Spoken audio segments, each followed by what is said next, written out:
This is Hidden Killers with Tony Brueski.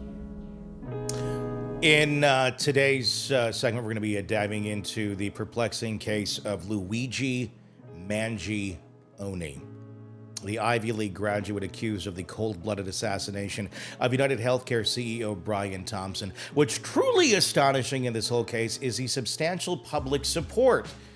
And as of this second, nearly $300,000 in donations pouring in from Mangioni's legal defense. To help us understand the psychological motivations behind the individuals who choose to financially support someone accused of such a heinous act, we are joined by psychotherapist Shavaun Scott. Shavaun, what drives something like this? People to open their wallets to an alleged murderer? I mean, yes, alleged, but we saw him do it on camera. He did do it. Why the support? Yeah, in our culture, we always love the anti-hero, the person who does bad things, but they have a good reason. I'm thinking of Dexter, right? I never watched the show, too gruesome for me, too close to things I've had to work with that were unpleasant. Batman, going back to Robin Hood, we appreciate someone who's fighting for us. They're avengers.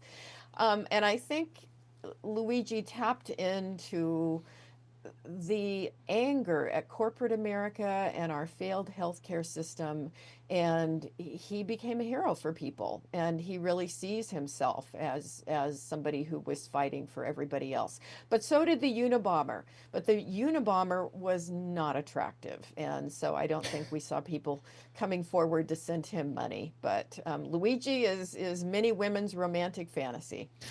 If Luigi looked like the Unabomber, I don't think we'd be in this same place. If the Unabomber looked like Luigi, I think we'd be in the same place years ago with the Unabomber. Believe it or not, it's a hard one to grapple with. I watched the investigation Discovery piece on it the other day. Who is Luigi Mangioni? Surprised you might walk away from it not knowing who Luigi Mangioni is, but it did give us a little bit more insight.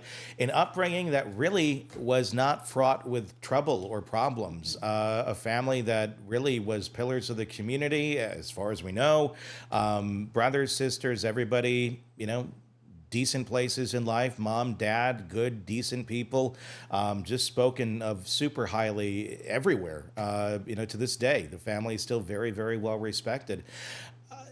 But you have someone like this come out of it, and we did see a decline from what we understand in the movie or in the documentary, where we learn about Luigi kind of going off on his own world, kind of detaching from everybody, ending up in Hawaii, hanging out with surfers, going surfing, and eventually getting into a surfing accident that requires some surgery to his back, several pins. When you look at the body scan, the X-ray, it kind of makes you cringe a little bit to think of having that in your back. And it seems that's where a lot of the disgust with the medical industry came in. But not that it was the first thing that kind of seemed to make him go off on a tangent of some sort of vitriolic circumstance or direction of trying to expose the system or speak up for the little guy, even though he was never the little guy. Mm-hmm. Yeah, and when I look at his history, agree with you. There's nothing dark and ugly and evil, no abuse, but you can still have narcissistic tendencies, and we can only speculate about him. But usually with people who do these kinds of crimes, there's an element of look at me, I'm the hero here, look what I can do, I can save you all. So that's an element of narcissism, and you probably had that pre-existing. And people like that often do very well in life. They can have this image of their own greatness and achieve really wonderful things. But he definitely went down a dark hole and became very angry.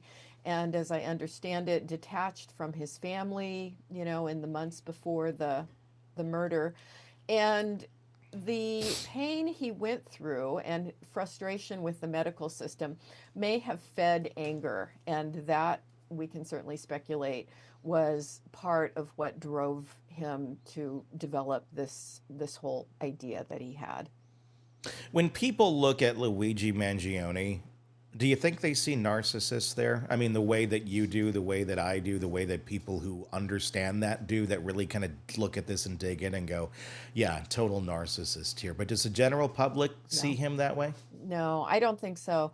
I think they see him as appealing, attractive, and doing the right thing. I mean, I'm on the internet quite a bit, and that's certainly the spectrum from all sorts of people. You know, it's we're wearing Luigi t-shirts, you know, people are just so angry. And as I say, he tapped into something that's a real problem in the country.